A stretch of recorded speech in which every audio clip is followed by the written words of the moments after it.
So this is the project I was talking about, guys. It's a very simple project. I'm a nerd for history, so this is the kind of thing that I build for fun. And it's just a historical figures chat, right? I use this with like my nephews to let them like interact with history in a way that's a bit more accessible. And it's very simple. You just add a historical figure, and then it's going to go on its own. It's going to go to Wikipedia. It's going to pull the data. It's going to create a summary, and it's going to create sort of a prompt that's going to allow an agent later to take on the role of this historic figure. So yeah, again, I'm Carlos. I'm a product engineer at PostHog.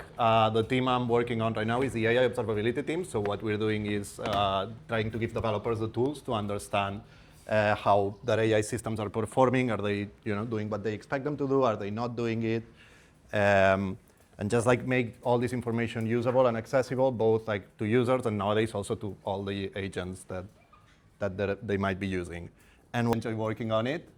And I'm going to show you how I work on it using PostHog tooling, which helps me kind of iterate on the things I'm building. So you can add just, anyone, any suggestions? Someone they want to add? Let's say Linus Torvalds to add a more modern one. It's going to go ahead. It's going to generate its profile. And then you can go to any of the existing ones, and just start a new chat here, right? So this is just an LLM-powered chat. It takes a persona. So it could be a hi Leo, how's it going, right?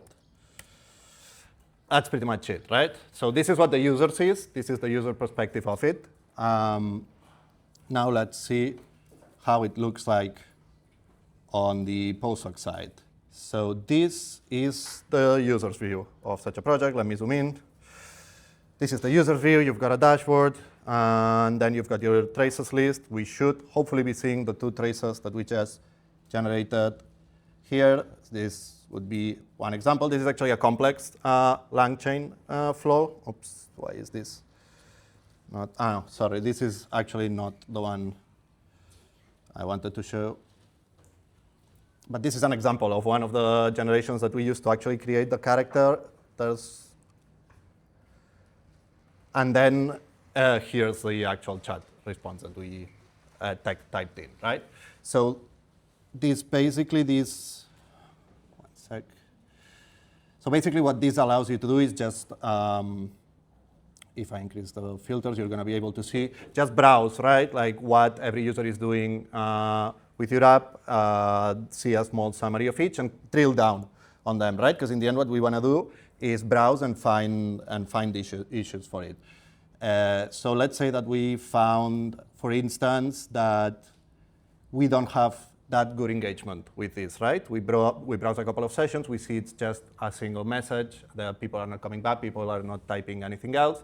You do not like this taxonomy of see what's wrong with different traces, and you kind of figure out, hey, I have a theory. It's actually this guy, like Leonardo da Vinci, is texting me a wall of text back, right? That's not how texts usually work. That's not how you text to someone. Maybe people are getting intimidated by this, no? They want a short response back, and they want this to feel like an actual instant messaging conversation, right? So you want to assess, is this actually happening that much? So what I would personally do, if this was code, it would be to set up a unit test or some sort of metric, if else, but this is not code, right? So this is where evals come in, and in this case, what we provide with evals, and what we mostly use for judging LLM performance is LLM-as-a-judge, right? And this just means for a set of your events, you're going to run an LLM on them, and the LLM is going to output a verdict.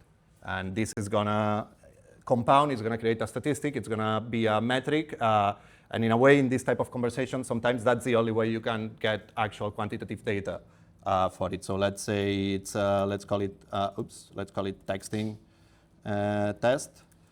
And I had prepared a content here. You have to, in the end, it's a prompt, right? You're just writing a prompt, but for this judge. You are judging a chatbot that role plays. We want this chatbot to, speak like someone who's texting.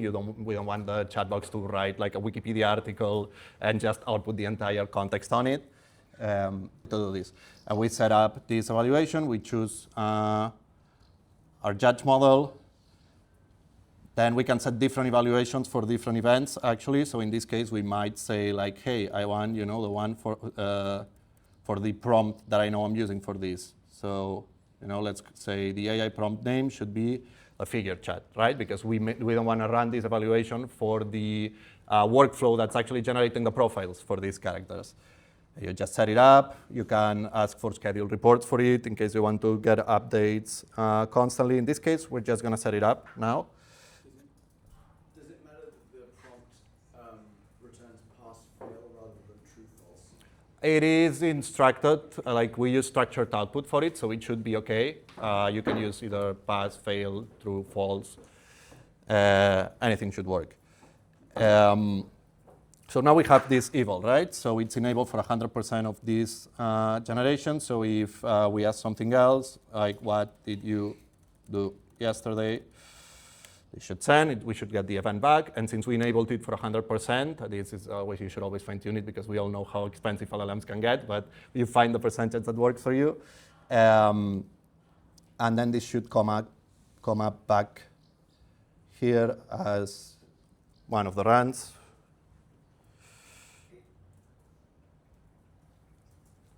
I'm going to show you one eval that's actually like been run with test data. Let's see if this is how it looks, right? So it evaluates your generations, it generates a verdict, and it gives you true, false, or not. So let's say we actually use this, keep an eye on it, see the success rate, and see, hey, that's actually a real issue. Now we have a metric, right? So if we have a metric, we can build towards increasing this metric. How could we do that? Changing the prompt, of course. That's like basically the only way you can steer. We have the prompt in app too. We have a prompt store. We have like many moving parts of AI observability. They're all plug and play, so you could be using these evals without using the prompt store the other way around, or not. So we could go ahead and just edit the prompt, and hey, right, like you're texting, a couple of sentences, and ask stuff back, for instance. Then we go ahead, publish a version here. And now the cool thing, well, I'm going to try it again. I'm not sure if it's going to reload, because I think we're doing some smart caching on this, so it might actually still be using the old prompt. Otherwise, I could restart the server. I could be like, and what are your plans this week? And hopefully it's going to do a shorter message. If not, must be some caching going on. Yeah, well, I actually didn't pick it up.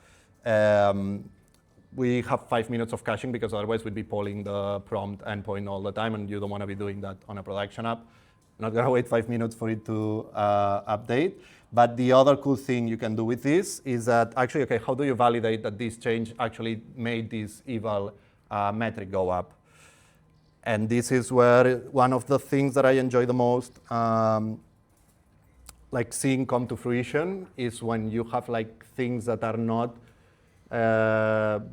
strictly related on the same side of the product, but you can actually get them to work together in a way that's very, very nice. And one thing that's available at PostHog, but it's very far from my team, so honestly, I'm not an expert on it, but it's experiments like A/B tests, right? But we figured, hey, actually, like iterating with prompts is very, very similar to this, right? So we just hooked into that feature, and you can basically say, okay, I created my V3 version, which instructs the AI to text in a different way. Let's compare it with the V2 version. And there you go. Then you have an experiment that would start gathering data. You can configure the metrics you want to test for this, like the eval pass race. You could actually edit it, and actually you would want to edit it and tell it to only use the eval we just created, and then it's going to automatically, when it has enough samples, tell you, like, hey, pass, fail, it's significant, it's not significant. There's a thing that this is not the real issue, but it's a reproduction of it. There's a thing that I got burnt with the other day, and it was some issue with the chat where like the trace looked perfectly okay. Like this one, for instance. It's Richard Feynman, and he gets asked, what were your main discoveries? And the trace looks fine, right? Like it's a good reply, it's saying what it's supposed to say. It's still a bit long, but this is before our tweaks to it. But then the user doesn't reply back. And again, this wasn't the exact issue I encountered. It was with some similar connections to the front end for the LLM. But I was scratching my head for a bit until I remembered that we have this view recording button, which actually allows you to not just view the trace as all the data, but to see what happened.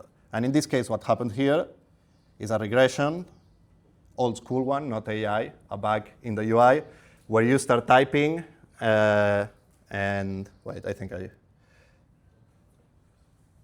that's not, yeah, the chat box wasn't visible. You type, you send, and it doesn't give any indication that it's thinking that the message has been sent or not. This can, these small details can actually get you to something that otherwise looks like it's working great, just have users drop off for no reason. So having the 360 picture of it is always something that I appreciate, and it's gotten me, like this was not with my test project, but at PostHog, actually, this was something the previous week that I was scratching my head about, like the AI is doing what I wanted to do, what's the issue? And it was like something with React in the front end that I wouldn't have got otherwise. And in the end, we end up using like most of these tabs, rows, we offer summaries, we offer, you can actually see like all the evaluations that have run for it, whether they have passed, whether they have failed. Like honestly, if I had to say, the thing that's most useful to me is getting this 360 picture when I'm building AI, of not just seeing the trace, not just seeing assistant user reply this, but like having all this supporting infrastructure to annotate, qualify, or just understand your data